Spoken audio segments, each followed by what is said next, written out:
kanneen qabsoo bilisummaa Oromoo akkasumas nagaa fi dimookiraasiif walumaa gala biyya kana keessatti haqaa fi qulqulluun ummatoota cunqurfamoo biyya cunqurfamaa kanneen wareegamtoota qabsoo bilisummaa Oromoo walii galaa akkasumas immoo yaadannoo jaallan mana hidhaa jiranii yeroo tokko yaadannoo taasisaa.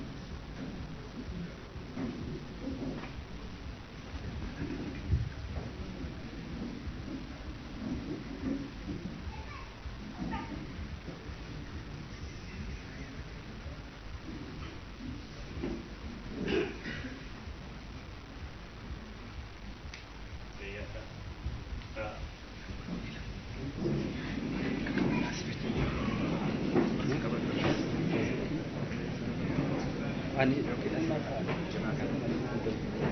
jadi kamera lah nanti dia nanti.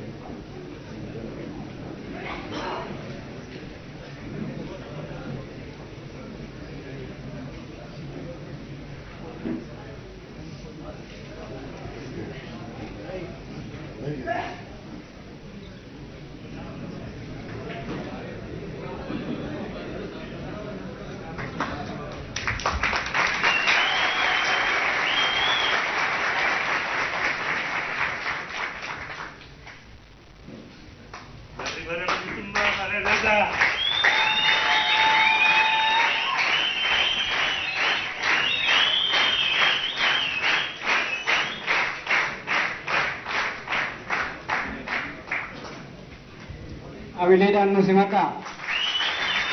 Galatoomaa hordoftoota bilisummaa Oromoo jaalala ibsaa guddifnee galateeffannaa.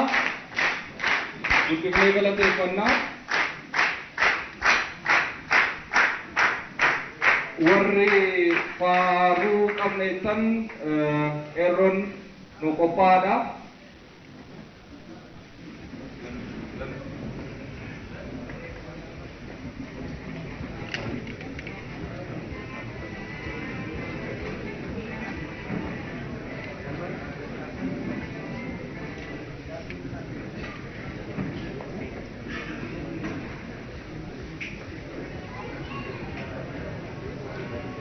Tole adaraa keessanii warri waraabaa jirtan waraabuu rakkoo hin qabu garuu kaameraa waan tokko waanuma televizyinii irratti darbuu danda'u akka nu danqinee jechaa warri waraabaa jiran uma waraabdanuu eeggataa jechuudha kan kaameraa fi keebilii naannoo kana jiru haga warri kun qophaa'anitti miseensi Shanee Gumii Kunii Sabaa Adda Bilisummaa Oromoo Jaal Mikaa'el Booranaa gara waltajjiitti dhufanii baga nagaan dhuftan haasaa baga nagaan dhuftanii nu taasisuu isaan nu simadhaa gara waltajjiitti Jaal Mikaa'el Booranaa.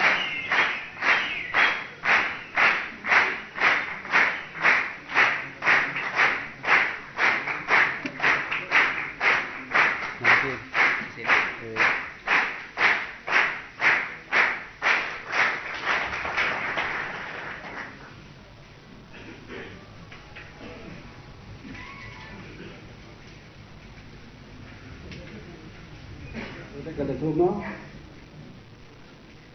baga guyyaa bara haaraa 2020 guyyaa seenaa qabsoo keessatti iddoo olaanaa qabu kana hundi keenya baga nagaadhaan geenyee jira.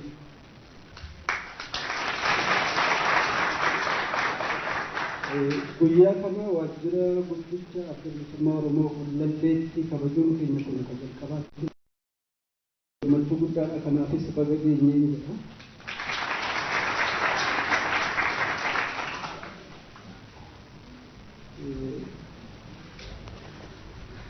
Guyyaan kuni guyyaa akkuma beektan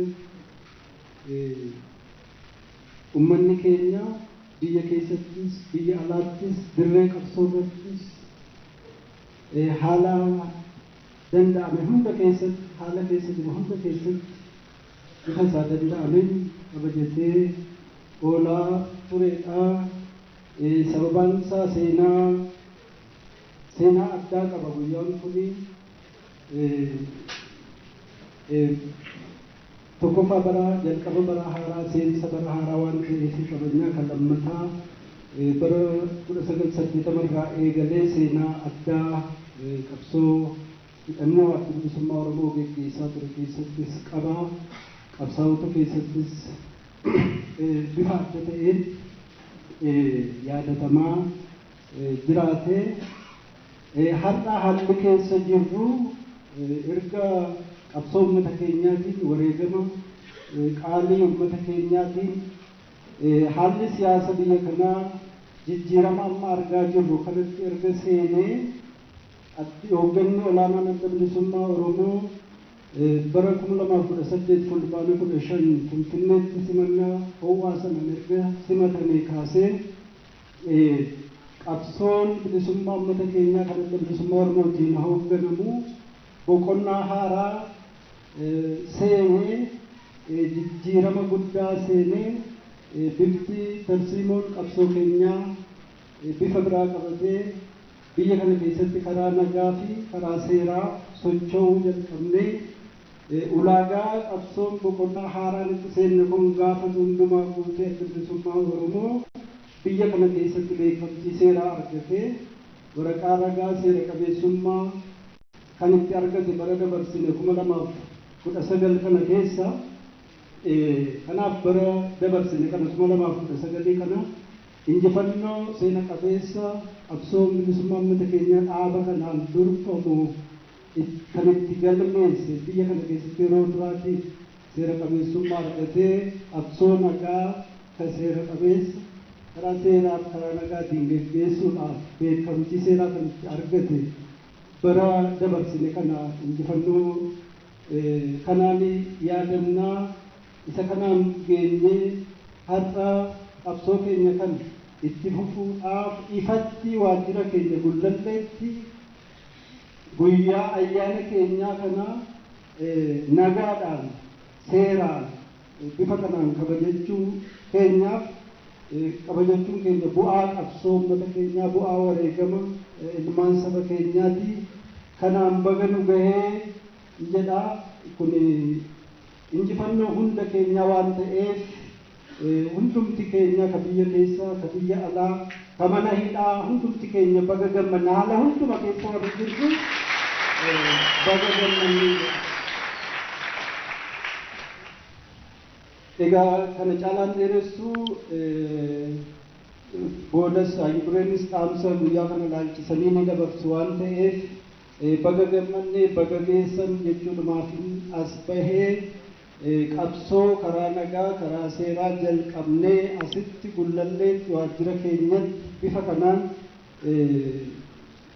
ayyaana kana kabajachuudhaaf itti milkoofne kana haa jabeeffannu haa kunuunfannu waan qabsoonni karaa nagaa karaa seeraa kun barbaachisu jabeeffannee kunuunfannee fuulduratti itti fufuudhaan didhaanu dura jiru hundumarra aannee bilisummaa keenya akka mirkaneeffannu shakkii qabnu kanatti haa jabaannu jedhaa injifannoo uummata bal'aaf.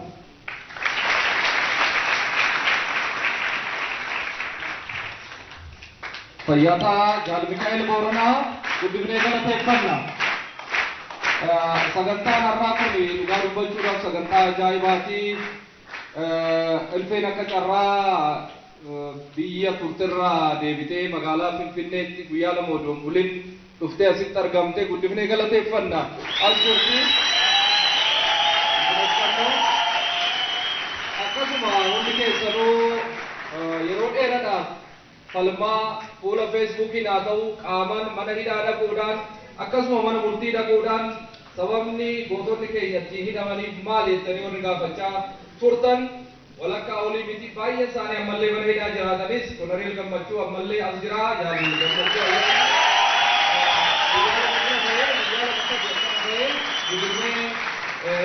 waan godhaa turtaniif kan irratti wal galateeffannuudhas guyyaan kun jedheetuman kana kaasee namoonni biraas kan mana hidhaatti hafan baay'ee jira. Yoo yakka goggogaa akka jedhamu sana dogoggora sibiilii hojjetaniin alaa kaaniif falmannee jaallan keenya mana hidhaatti yaasuun dirqama hunda keenyarra jiru.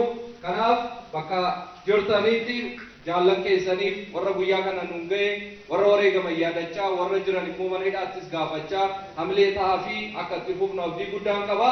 Kan ammoo harkaan akka naa mirkaneessitanis abdii guddaan qaba. Galatooma warri bakka adda addaati akkuma walitti maa turree Oromoon mee namni daandii booleetirraa mana qabdanii fi achii dhuftan harka keessan natti argisiisa.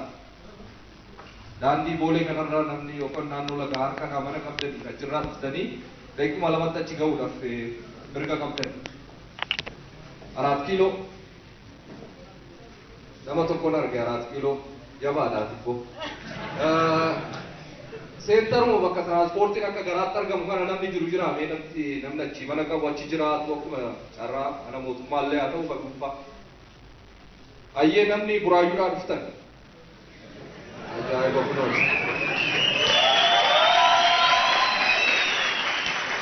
Sabbata namni dhuftan sabbata akkas sulultarraa galatooma karaa laga xaafoo yookaan immoo garas baa Finfinnee kana Finfinneellee jechuu hin dandeenyu karaa caffeetumaa kana warri dhuftan fayyaa ta'a. Haallitti akaakii ittuma fufaa sababiin kana sin gaafadheef yeroo gabaabatti sagantaa keenya finnee haga qabsoofnee falmannee abbaa magaalaa kanaa taanutti yeroodhaan gara mana manaatti galuu qabna. Sagantaa keenya yeroodhaan finnee abdiin qabaa akkuma Hayyuree jedhan qabsoofnee akkuma Jaal Mikaa'el jedhe mana namaa fudhachuu odoo hin taane qabeenya keenyatti deebi'uu qabna. Kanaaf immoo guyyaan itti halkan walakkaa illee wal yaamnee waliin dabarsinu hin dhalataa. Kan ammoo jabaannee irratti qabsaa'uu qabna. Amma garuu baay'ee keessan sabbata sulultaa dhuftanii tiraanspoortiin isin barbaachisaa lafa dheeraa deemtanii dhuftanii sagantaa keenya gaggabaabsinee finnaa. Kanaaf qabsoon dheeran akka nu hafe kanarratti hubachuu dandeenya. Kun akkuma irra deddeebi'amee jedhe guyyaan kun akka seenatti kan beekamu guyyaa woboo jedhamu. Sababni isaa dheeran kaarra eegalee miti. Sababni isaa dheeran guyyaan kun kan kana jedhameef. Guyyaan kun immoo deebi'ee injifannoo keenyan guyyaa walumaa galatti waraana uummata Oromoo itti ta'us fagoon jiru yoo jabaanne bakka jirrutti jechuudha. Kanaafuu wanni guddaan guyyaa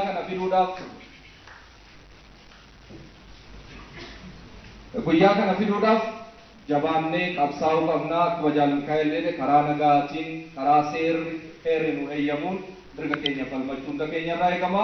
Warri faaruu as ba'anii guyyaa kana laalchisee waan irratti qophaa'an nu dhiyeessu gara waltajjiitti nu koottaa. Warri naannoo sana jirtan nu dabarsaa.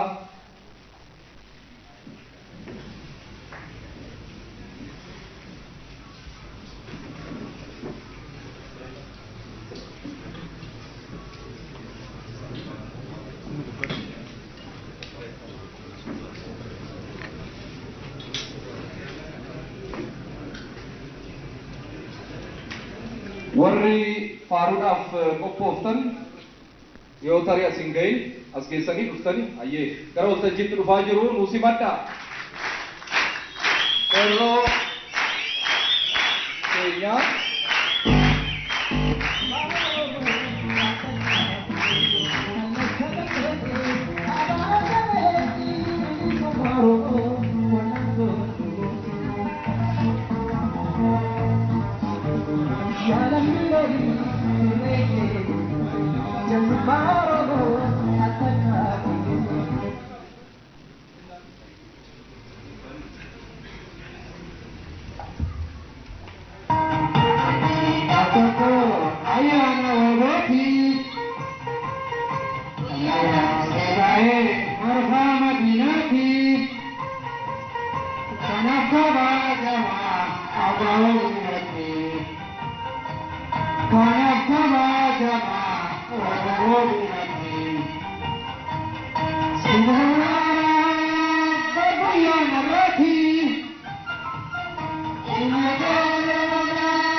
Guddifneesaan galateeffannaa. Guyyuma lama keessatti qophaa'anii haa ta'uuti baay'ee bareechanii nu hojjetanii ammallee nu galateeffadhaa. Galatooma. Dhugaa dubbachuudhaaf namoota adda addaa waltajjiin kun akka bareedu nu taasisan keessaa tokko baandii Gadaati. Baandiin Gadaa Mulgeetaan meeshaa taphachuudhaan yeroo dheeraa dabarseera. Har'allee asirratti argameera. Nu galateeffadhaa Mulgeetaa. Meeshaan asitti argitan kun immoo yoo xiqqaate guyyaa tokkotti 10,000 hanga 15,000 akka kireeffamu ni beektu. Bakka baay'eetti meeshaan yoo xiqqaate. Meeshaa kana tola kan asitti nu fidee sagantaan kun akka bareedu nu godhee Baqqalaa Irreetii guddifnee galateeffannee seera Baqqalaan guddaa nu galatoomii nu galateeffadhaa sagantaa keenya jechuudha. Warri waan kana nu hojjetanillee hin jiranii maqaa isaanii olana dha'uu dandeenya yookaan barruunsaa asirra natti fakkaata waan hundaafuu nu galateeffadhaa. Maqaa dhaabbata isaanii waan hin beekneef galatooma humnaan akkasumas beekumsaan warri nu cinaa dhaabbachuudhaan nu gargaaraa turan guddifnee isaan galateeffannaa. Dargaggeessi magaalaa Finfinnee fi naannoodhaa qarreen qeerroon asitti argamuudhaan warra buna akkasumas waan asitti ta'e kana hunduma nu sirreessanii humna isaanii yeroo isaanii horii isaaniitillee baasanii hojjetan qabuna daffiftuu tana tirfee irraa eegalee ijoolleen achi jiran kun hunduma isaanii nu galateeffadhaa. Ammallee ofillee galateeffadhaa. Galatooma. Ittaansinee baandiin Gadaa faaruutiin beekamu tokkummaa kan jedhu qaba. Tokkummaa kana dhiyeessinee gara sagantaatti taanutti ceenaa baandii Gadaa nu simadhaa.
Tahe? Tole? May harka nutar kisisa. Harka. Bandi kada mulketa ni beka bola kesa sporti siroji sise. Baay'ee keessa yeroo dheeraa dhaabbattanii harka wal qabdanii waan baay'ee namatti toludha. Nama laaluufis nama dhaga'us tokkummaa wanti caalu jiru. Uummanni Oromoo takkaa immoo tokkummaas dhabee hin beeku. Injiraami tokkummaa Oromoo dhabsiisuudhaaf asii achi warri fiiganii jiru garuu milkaa'anii kun kan jala murameedha. Dhugaadha miti? Harkaan sagalee ni dhagaatu. Fayyaata. Amma gara waltajjiititti Ayduree adda bilisummaa Oromoo jaaldaa walisaa aftoorraa. Guyyaa kana ilaalchisee walumaa galatti immoo sochii waan irra jiramu irratti waa jedhanii kanaaf gara ofiitti akka irraa galatooma.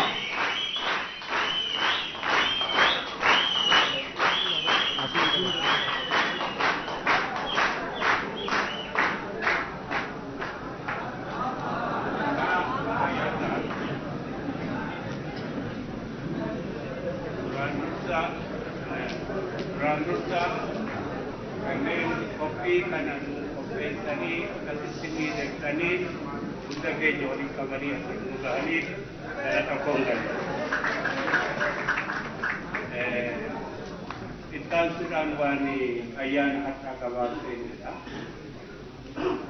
Ayyaana kana akkuma Jaal Mikaa'el ibsuu yaade ayyaanni kun guyyaa waraana bilisummaa Oromoo jedhama.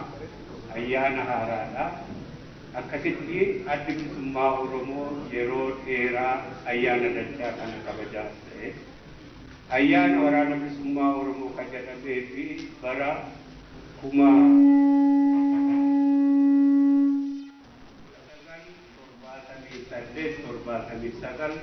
1977 ni dabalata. Waraanni bilisummaa Oromoo qacaleen reefu gadhaabu baha Oromiyaa keessatti bakka qabsoonni bal'oo jalqabe karaa tokko mootummaan Somaalee Itoophiyaa weeraruuf dhufe haa ta'uuti adda bilisummaa Oromoo fi waraana bilisummaa Oromoo akka guutuutti lakkaa'ee ofirraa haxaa'ee darbuudhaa fi lola guddaa uummata keenyaa fi waraana bilisummaa Oromoo bane wareegama guddaatu irratti baama. Karaa biraa immoo mootummaan Itoophiyaa mootummaa Somaalee ofirraa dachaasuudhaaf lola guddaa keessa ture. Lola guddaa kana erga xumuree booda waraana bilisummaa Oromoo kaa mootummaa Somaalee jiru irraa dachaasuudhaaf uummata keenya irraa ittisuudhaaf wareegama guddaa baase akka diinaatti ilaalee innis waraana isaa fi lola isaa mootummaa Somaalee irraa dachaasuu keessatti kanatti sababatee adda bilisummaa Oromoo fi waraana bilisummaa Oromoo naannoo sana haxaa'uudhaaf lola guddaa darbanii waraana bilisummaa Oromoo wareegama guddaa baase. Marfama lamaan kana keessaa bahee jiraachuun gaafas waraana bilisummaa Oromoo ka eenyullee yaaduu hin dandeenye eenyullee ta'a jedheen amanne haa ta'uuti marfama kana lamaan keessaati jagnummaadhaa fi murannoo gargaarsa tokko malee keessaa bahee erga of ijaareen booda guyyaan kuni guyyaa yaadannoo waraana bilisummaa Oromoo ta'e akka kabajamu adda bilisummaa Oromoo sana booda murteesse. Kanaaf baga kanaan isiniin ga'e.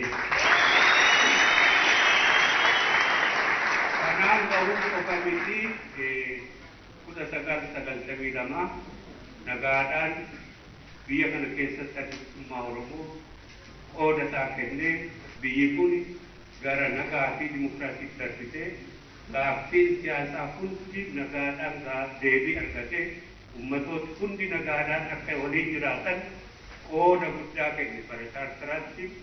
Chaartara sana keessatti mootummaan yeroo sanaa mootummaa chaartaraa jedhamu sun gadi dhaabbate.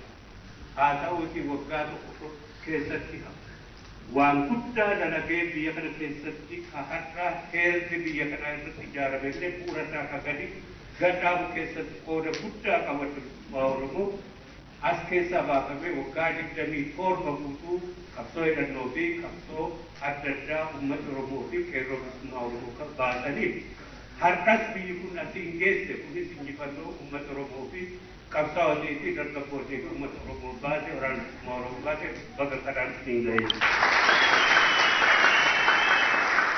Saanqee ammas waa'ima ayyaana har'aa kanan isinii himaa barreen gaddaa erga biyya seennee fulbaana keessa seennee fulbaana onkololeessa sadaasa muddee samboora amajjii jalqabaa kana mooraan kun waan gadi lakkifamneef kabajuudhaaf ittaanaa Iblee adda bilisummaa Oromoo Jaallaraartuu Biqilaa lammii beenyaa fa'aa keessa jiru bakka kireeffatanii karaa qorree sanatti fakkaata achitti kabajuuf dhannaan poolisiidhaan ari'atamanii bakkatti kireeffatanii kabajan addaraasha keessa.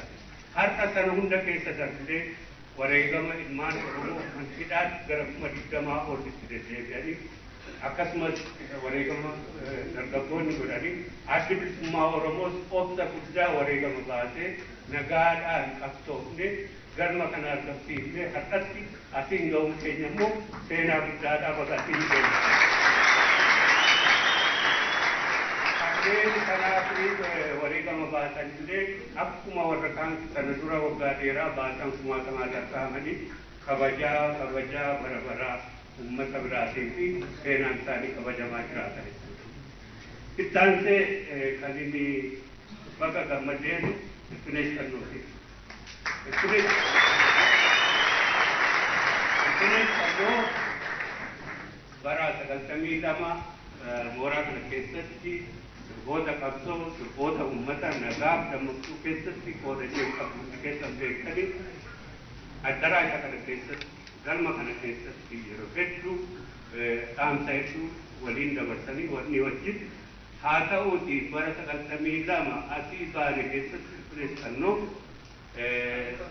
akkuma dhaabes keessaa baheen asii deemtee deemuu keessatti harka diinaa kun eessayyuu ni jira eenyuyyuu ni bu'a haa ta'uuti harka diinaa kun qofaan manadhaa keessatti rifeensa ishee gogaa irraa haadate kuni seenaa keessatti nama keessaan baanidha.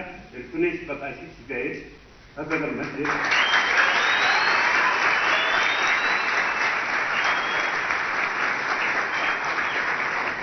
baaga galma kana keessatti deebitee argatu. Ergaan kana jedhee baandii bilisummaanlee kunoo har'aa faaruu tokkummaa kan goobanaa uummata Oromoo kennaa kenne karena dhaabbatee uummata Oromoo tokkummaa isaa ijaare nu sirban isinillee baqasii ga'ee waan baay'ee kan kana jedhe wanti qofa waan inni ambootti jedhe barbaachisaa waan ta'eef asitti tuttuqee gabaabsee yeroo biraa bal'inaan walitti deebina san booda waan inni qophiisaa jechuudha. Addi bilisummaa Oromoo ammas biyya kana keessatti nagaadhaan seenee nagaadhaan biyya kana keessatti ummata Oromoo qofaaf miti ummatoota biyya kanaa walii gala ummata Amaaraati Oromoo yookaan Kambaataa yookaan Walaayitaalee yookaan jedhu hundaa furmaati poolitikaa akka argamuuf kana murannee as geenye waggaa tokko kana keessatti murannoo keenya kana bara 92 hin deemtu jennee wareegamu ulfaataa baasaa midhamaa namni keenya jeefamaa nagaadhaa waajjirri nuti dhufamaa as geenye kaas geenye kana ammallee itti jabaanne itti fufna kana firaafis diinaafis nagaadhaan fuulduratti deemuudhaaf addi bilisummaa Oromoo fi uummati Oromoo eenyu irraallee sodaan qabu kana mirkaneessina hundi addi bilisummaa Oromoo fi uummata Oromoo waliin hojjetee nagaadhaan fuulduratti furmaata akka hundaa akka hojjetu waamicha keenya ka jalqabaa goonaa jechuudha. Isa kana keessatti amma waan dheeraa keessan deemu filannoodhaaf qophaa'aa jiru. Filannoodhaaf qophaa'uudhaaf wareegama hedduu qabaafnee fi uummati keenya uummatoota Itoophiyaa hundi isaaniitu kan waggaa 150 ol erga biyyattiin kun akka biyyaatti ijaaramtee mootummaa isaa filatee beeku. Mootummaa isaa waan hin filatinii fi mootummaa ofii isaa to'atu waan hin dhaabbatiniif yeroo hundumaa mootummaa isa bulchuu fi isa ergatu barabaraan ka isa hidhuu fi ka hidhaatti isa guubuu fi ajjeechaadhaaf isa taasisu mootummaa kanatu uummatoota hundaarra jira. Uummata Amaaraa fi uummata Tigreerra jalqabe. Kana jijjiiruu barbaadu. Kana jijjiiruudhaaf wareegama keenya baafna. Kun immoo akka fiixaan bahuu fi akka milkaa'u addi bilisummaa Oromoo fi uummati Oromoo ni hojjeta. Kanarratti uummati hundi uummata Oromoo wajjin akka hojjetu ka barbaadu. Kanaaf isa kana keessatti tokko uummata kanaaf nagaadhaan jiraatu, nagaadhaan tasgabbiidhaan jiraatu, waggaa 150 guutuu kan inni dheebote jennee amanu nagaaf tasgabbii. Nagaaf tasgabbii jechuun namni tokko mana isaa keessaa bahee deebi'ee galuudhaaf siqiqii yookaan dirqannaa yookaan dhaamuta tokko malee yaaddoo tokko malee bahee akka galee deebi'u ta'uudha. Isa kana gochuu ummati ka bakka bu'aasaa ka itti amanu bilisa ta'e humni tokko qawweedhaan osoo isarra dhaabbatiin yookaan immoo osoo hin sodaatin osoo hin bir'atin bakka bu'aasaa akka filatu hojjechuu fi kanaaf dhaabbachuu barbaadna. Inni kun furmaata waaraatti nu geessa jennee amanna. Kanaaf dargaggoonni kanaaf wareegamtan. Uummati keenya kanaaf wareegame. Uummatoonni Itoophiyaa kanaaf wareegamtan hundi keessanuu kanneen qulqullummaadhaan bakka bu'aa keessan akka filattan sin gorsiniif godhaniif isin waliin dhaabbattan akka waliin filmaatni akka bakkaan gahuu fi uummati bakka bu'aasaa mootummaa isaa ittiin dhufamu akka filatu kanarratti akka hojjennu waliin addi bilisummaa Oromoo immoo gaawa akeeka biraan qabu aangoo sin barbaadu mindaa sin barbaadu qabeenya ittiin saammatee ijaaree ittiin jiraachuu sin barbaadu ummati keenya kanaan akka gahuuf waggaa dheeraa qabsaa'e kana bakkaan gahuudhaaf adda bilisummaa Oromoo wajjin kana hirmaata nagaa qabeessa akka ta'u adda bilisummaa Oromoo wajjin akka ummati keenyaa fi ummati Itoophiyaa hundi waliin akka hojjennu waamicha keenya godhaa jiru. Kanammataa ammoo sirra deebi'ee kaasaa kanaan duras bakka adda addaatti kaafneerra haala amma keessa jiru keessatti dogoggoraan isaa ta'u osoo beekii yaaddoo qabaatanii isaa ta'u sirna federaalizimii sabdaneessa bara 92 ka bu'uurri isaa adda bilisummaa Oromoo fi mootummaa ce'umsaa gaafa ijaaranii dhaabbate kuni riqicha ittiin gara mootummaan uummataa filamee mootummaan uummataa akka dhaabbatu ittiin ta'uudhaaf riqichadha jennee amanna. Kana akka jennuu fi sirni federaalizimii gaafas dhaabbate kuni gaaffiilee deebisuudhaaf tattaafatee ijaaramee jira. Tokkoffaa mootummaa Itoophiyaa keessatti chaartara jedhamu sanatu labsamee chaartara sana wixinuu keessattii fi akka inni rakka'ee hojiirra oolu gochuu keessatti adda bilisummaa Oromoo qooda guddaa qaba. Isa sana keessatti gaaffiileen deebifamuuf akeekkataman tokko gaaffii cunqursaa bifa kamiinuu fi saamichi bifa kamiinuu uummatoota irraa akka qabu. Lammataa gaaffii uummatootaa gaaffii sabaa gaaffii sirna kolonii jalaa bilisa bahu akka deebisu sirna federaalizimii biyya kana keessatti akka gadi utubamu. Sadaffaa immoo kana hojiirra oolchuu keessatti sirni dimokiraasii gaaffii kanneen dimokiraasiif wareegamaniif hunda waan ta'eef dimokiraasiin immoo iyyuu mootummaa uummataa gadhaabuu waan ta'eef isaan kana hunda hammatee kaa utubame. Sirna federaalizimii kun akkasitti utubamee mootummaan TPLF kaa filmaata biraan qabaanne jiraachuudhaaf akka mootummaatti isa kana fudhatee seera 95 kana utubame. Kanaaf akkasitti utubame kun itti bahinsa qabsoo uummatootaa fi qabsoo kanneen dimokiraasiif wareegamanii dhaabota siyaasaa akka bilisummaa Oromoo waan ta'eef sirni federaalizimii kun kan TPLF ka uummatootaa ka uummata qabsaa'aniif gaaffii isaanii deebisu. Kanaaf amma immoo dabalata ka as dhufnee kana jalatti gaaddisa jennee nuuf gaaffii keenya guutuu nu deebisa jennee miti gaaddisaa fi riqicha ittiin gara mootummaa uummataatti seenu jennee waan itti fudhanneef isa kana tiksatanii achiin gahuun dirqamaa isa kana tiksinee gara kanaatti darbuuf hundi keenya waliin akka qabsoofnuu fi kanneen kana dhiibuutti fi kana mormuutti dura dhaabbatan ofirratti qabsaa'uu fi ofirratti rakkina uumaa waan jiraniif akka irraa dhaabbatanii tasgabboofnee gara kanaatti isa kana fudhannee deemnu waamicha goona hundaan itti Abraa amman hin danda'amu keessaa bahullee hin dandeenyu sirni kun dhaabbatee lafa jira mootummaan kuni riqicha kana qabanneetti deemaa jirra garuu gara fuulduraatti mootummaan kamuu dhaabbatu mootummaa uummataa hanga ta'etti mootummaa biirokiraasiin isaa gara fuulduraatti mootummaa tasgabbaa'aa lammata gara jeequmsaa fi gara hidhaatti ka uummata hin geessine biirokiraasii siyaasarraa walabate akka dhaabbatuu fi mootummaan gabbaan akka ijaaramu addunyaa Oromoo ni qabsaa kana argamsiisuuf akka waliin qabsoofnu gadi jabeessee dhaama jechuudha. Isaan biyya kana keessatti falamsiisaa akka ta'e mirga waloo fi mirga nam-tokkee kan jedhu qabsanidha. Karaa keenya akkaataatti Itoophiyaan ijaaramte irraati haa ta'u akkasumatti akka uumamaatti ilmi namaa akkaataatti uumame irraa tokko maatii keessaa baha. Maatii keessaa bahee immoo gosaa fi aanteessaatu jira ka waliini. Gosooti kun immoo walitti ida'amanii saba jedhu sana uumanii saba akka sabaatti akka gartuutti jira. Akka maatiitti akka gartuutti jira. Akka gosaatti fi akka aantitti akka gartuutti jira. Isaan kun immoo waltaaniif yeroo dheerina keessa seenaa wal fakkaataa amantii yookaan immoo akkaataatti qalbiin isaanii waliin ijaarame irraa saba ka jedhu inni kuni waloo ka jedhu sana uuma.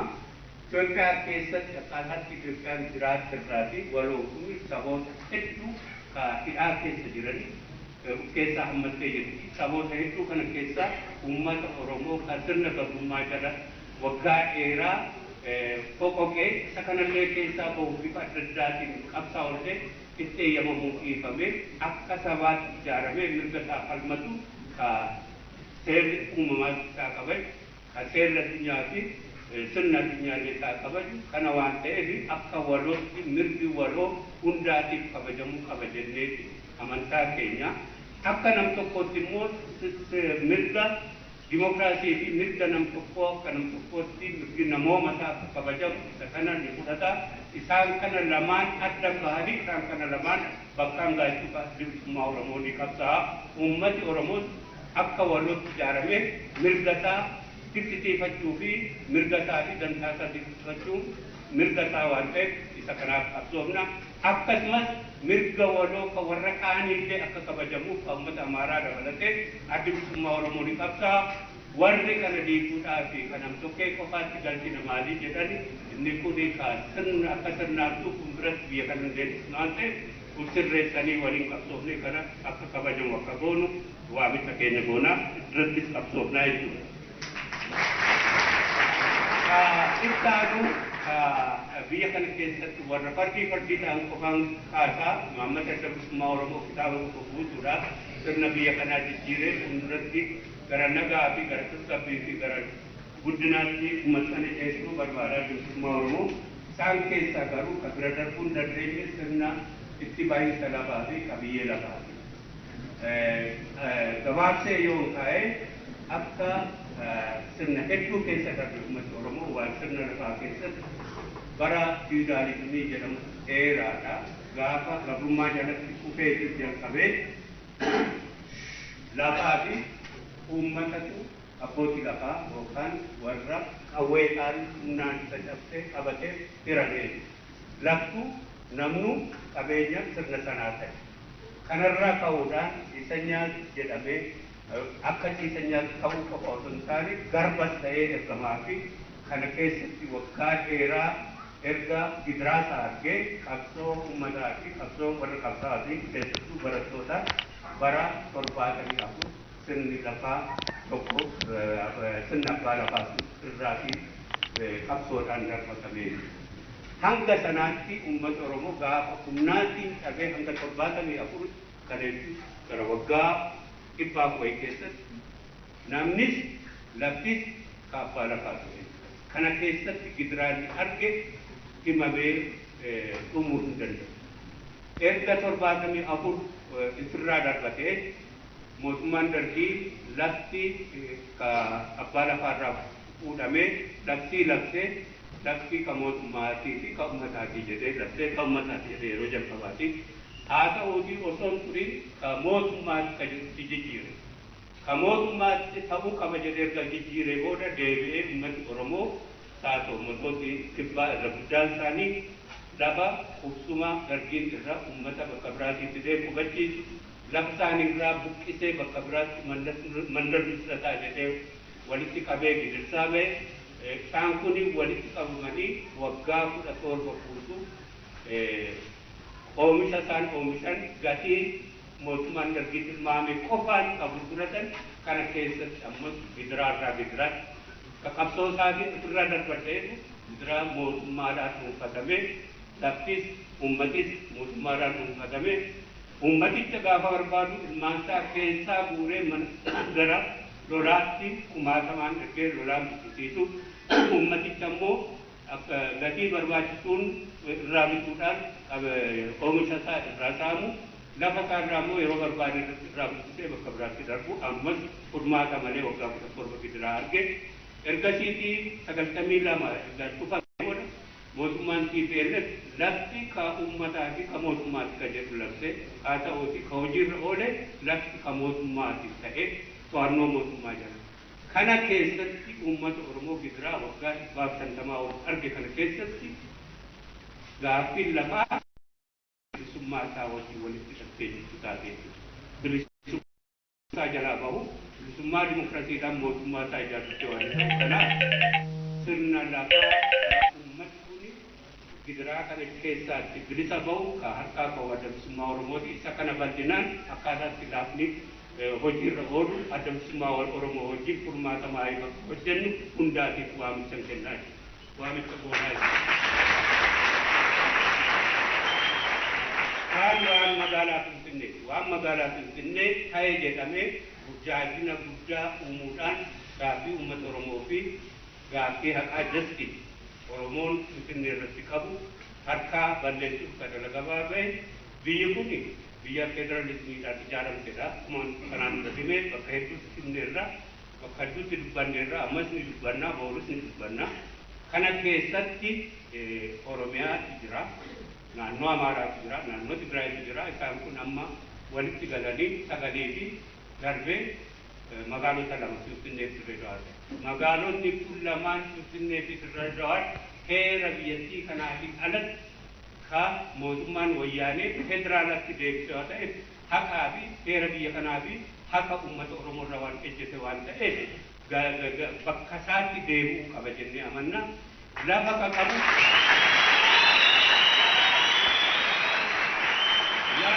lafa warri qabanii naannoleen kun mootummaa mataa isaanii qaban.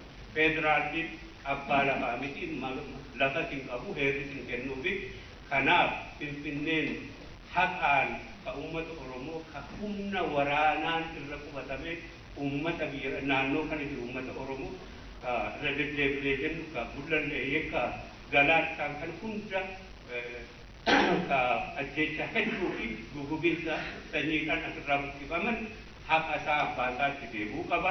Haqi kun deebi'uun uummata biyya kanaa fi biyya kanaaf nagaa fida jennee amannaa. Kanaaf Finfinneen magaalaa guddittii Oromiyaa magaalaa federaalaa ta'uu dandeessi ka mootummaa naannoo Oromiyaa jalatti buluu qabdi jennee amannaa.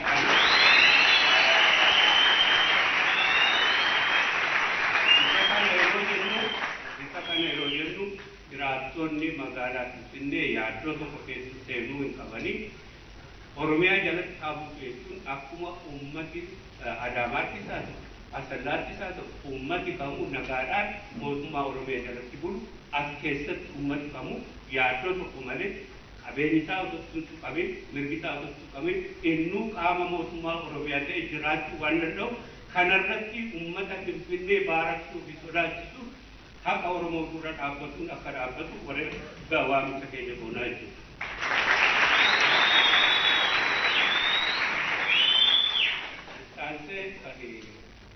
Jajjabaa ta'e keessaa carraa dargaggooti keenya har'a keessa jiranii kan ilaalu ta'a jechuudha. Dargaggooti biyya kanaa dargaggooti Oromoo kan wareegama guddaa haala hamsa keessa jiru keessatti baasan addatti kan keessatti ilaalaman walumaa gala dargaggooti biyya kanaa carraan isaanii fi hegereen isaanii erga dukkanaa'uu jalqabee waggooti hedduun lakkaa'amee jira. Ammallee fuuldurri keenya ifaame hunda keenyaaf carraan dargaggoota keenya ifaa ta'uun qabu jechuun immoo carraan biyya kanaa dukkanaa ta'uu fuuldura keenyatti waan dheeraa jiru. Isa kana gochuu furmaatisaa mootummaa uummataa gadi dhaabuu ta'ullee keessatti immoo addatti dhimmi dargaggootaa kun dhimma xiyyeeffannoo addaa qabaate furmaatitti ta'uu qabu jennee amanna. Adda bilisummaa Oromoo isa kanaaf furmaata isaa kamaayii mootummaan uummataayyuu erga dhaabbatee rakkina guddaa ta'e akka jiraatu adda bilisummaa Oromoo irratti hojjetaa jiraachuusaa fi dargaggootaa fi walmaagala mootummaa dhufuu fi biyya kana wajjin irratti hojjechuudhaaf hojjetaa jiru waan ta'eef deeggarsi keessan adda bilisummaa Oromootiif kana irratti akka dhabamu waamicha keenya goonaa jira. Kan maayii kan jechuu barbaadu waan mirga sabaa fi sablammootaa. Akkuma jedhe qabsaa'uun bilisummaadhaaf godhamu qabsoo cunqursaan dhalche. Uummatni Oromoo waan qabsoo barbaade lola barbaade qabsootti hin seenne, uummatni Eritiriyaa waan lola barbaade wareegamuu barbaade lola kanatti gammadaa waan ta'eef lolatti hin seenne. Akkasumas TPLF uummatni Tigraay seene warri Ogaaden, Beenishaangul, Gambeela biyya kana keessatti sabni qabsootti hin seenne jiru. Uummata Amaaraa naannoo Gojjamee fi Gondar dabalatee. Kana kan dhalche sirna sanadha kan qabsoo gochaa jiru. Kanaaf gaaffii uummatootaa irratti, gaaffii sabaa irratti, gaaffii furmaata gaaffii sabaa irratti baaraginsa uumanii akka qabsoon uummata Oromoo uummata Amaaraa irratti akka ta'e, qabsoon uummata Ogaaden uummata Amaaraa irratti akka ta'e akkasitti warri dhiyeessanii sirna kana harka isaanii tuffatanii cunqursaa dheeressuu barbaadan jiru. Karaa keenya kan uummatoota hundaa uummata Amaaraa uummata Tigraay gadi jabeessinee mirkaneessinu qabsoon uummata Oromoo furmaata argatuun isaaniifillee furmaata nagaa fi dimokiraasii fuulduraatiif. Kanaaf qabsoo uummata Oromoo furmaata argamsiisuu irratti uummati hundi wal amanaa fi wal amantaadhaan kuni furmaata akka argatu gaaffii dimokiraasii malee uummatoota kamiirratti kan hin qabsoofne waan ta'eef sirna irratti waan ta'eef qabsoon keenya kanneen kana gara dabsanii uummataaf uummata gidduu lolli akka jiru fakkeessanii har'a bakka hedduutti dargaggoota keenya mana barnootaa keessatti ittiin du'an ta'uusaa kana hubatanii akka irraa dhaabbatan darbee immoo mootummaan kun keessa caasaa tikasaa kana to'atee dhimma uummataa walitti buusuun akka dhaabbatuu fi fuulduratti nagaa keenyatti nagaadhaan gara filmaataa mootummaa uummataa furmaata waaraa nuu argamsiisu akka tarkaanfannu hundaaf waamicha godha. Kanarratti uummatooti olola addaa olola sobaa uummata walitti buusu. Sababaa kanaan immoo dargaggoonni wal dura dhaabbatu irraa akka dhaabbatan hundi harka wal qabatee irratti akka qabsaa'u waamicha godhaa. Fayyaadhaa ulfaadhaa.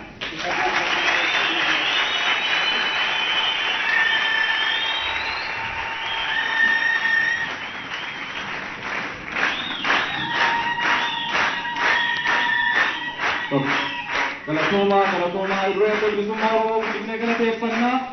Sagantaan ni eegale malee xumuramne sagantaa hedduu qabna. Sagantaa babbareedaa hedduutu jira. Nuutaa jiru isaanis ni deebi'u waajjiratti namni dubbise achi gaanii deebi'u. Warri gidduu kana keessa jirtan warri waa kakaaftan kun warra duuba jiruufis gaadaraa keessa yaada moggaatti gora warri gidduu kana keessa jirtan warras keessa jirtan ni deebi'u waajjiratti namni isaan dubbisaa keessummaa waan dhufeefi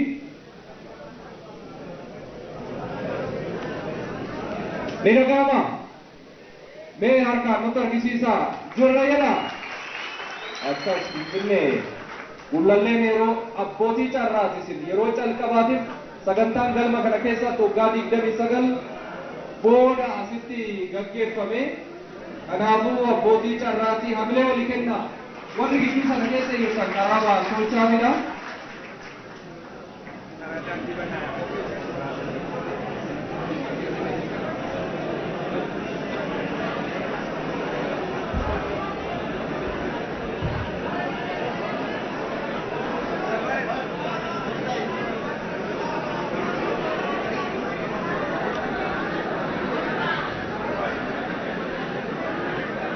Tidak lama. Warri duuba jirtan egaa nu dabarsaa.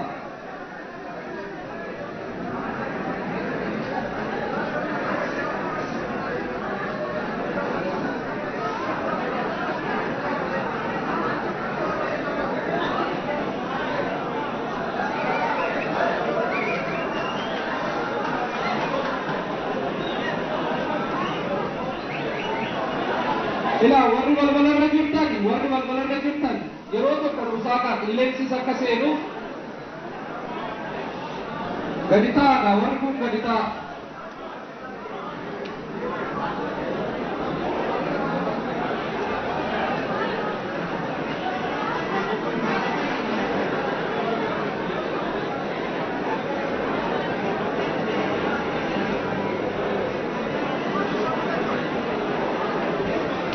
Sagantaatti fufnaa walaa caqasnu warri balbala naannoo sana warri keessummeessitan naannoo sana gidduu sana keessa nu manaa jedhaani.